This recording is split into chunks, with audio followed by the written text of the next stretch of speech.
Hello everyone and welcome back. My name is Greg Furman, market analyst here at TraderPlanet.com, and these are the market positions for February the 10th, 2010. Now to get started on our first trade tonight, we're going to be looking at soybean oil on the continuous contracts. We can see here that we have the 3-day has crossed over both the 8-day and the 18-day predicted moving average from vantage point. However, the 8-day predicted moving average has not made a full cross yet, but we're going to use this as an early buying opportunity. We can see that the market's closed at 38.38, 18-day predicted moving average at 37.40, 37.38 on the 8-day, and 37.90 on the predicted 3-day exponential moving average from vantage point. Now we can also assess here that the predicted MACD has made the crossover. It's moving higher, as has the predicted TSI. So what we're going to be doing here is looking to buy soybean oil on a pullback tomorrow. So now to identify potential areas where we can get in to buy this tomorrow, we're now going to switch over to the daily report and review the daily report. We can see here that the neural index is turned to the upside. 38.80 is our high, 37.86 is our low. Predicted short, medium, and long-term differences from vantage point have all turned positive. So this trade looks very good. We've closed at 38.38.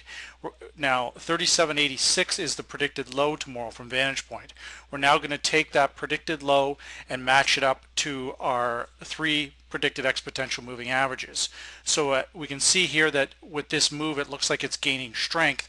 We're getting ready for the triple EMA crossover to make its move.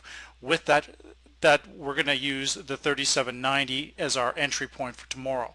So with the close at 38.38, we're only looking for a very shallow pullback towards the 37.90 to get into our buy positions. We're then going to be looking for a move close to $39 actually. So this trade actually looks good, and from a longer term standpoint, we could be getting ready for a bigger move on the soybean oil contracts.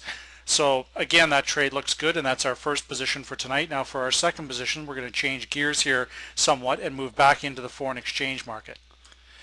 Now looking at our second trade tonight, we're going to be looking at the Australia-New Zealand currency pair. This is a cross pair, somewhat volatile. However, we can see here that we do have a fresh crossover from vantage point on the triple EMA crossover. So there's some potential for some very good opportunity here.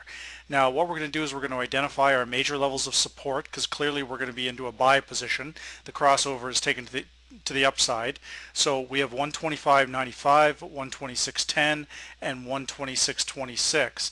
So now that we've identified that we've identified a good opportunity in the Australia-New Zealand currency pair, we now need to identify a good entry point. Now with the predicted lows, we can see 126.01 is the predicted low for the day. 126.75 is the predicted high. Neural index is up. The predicted short and medium term differences are turning positive. However, the long term differences are running somewhat negative, but close to the flat line. So we're going to stay with that. We're going to get in this on an early buy signal. We're going to use the 18-day predicted 18-day exponential moving average from vantage point as our entry point. 125.95, 126. That's a good entry point. We're going to get in there, and then we're going to be looking for a move back over the 127 mark. So very good opportunity on this position, I think. Also, now again, this is a cross currency. It's it can be volatile depending on what's happening with the equity markets and the commodity markets, but essentially it looks like Australia and New Zealand is getting ready to again move higher back over probably towards this 127, 127.50 range. So those are the market positions for February the 10th, 2010. And again, my name is Greg Furman, market analyst here at TraderPlanet.com.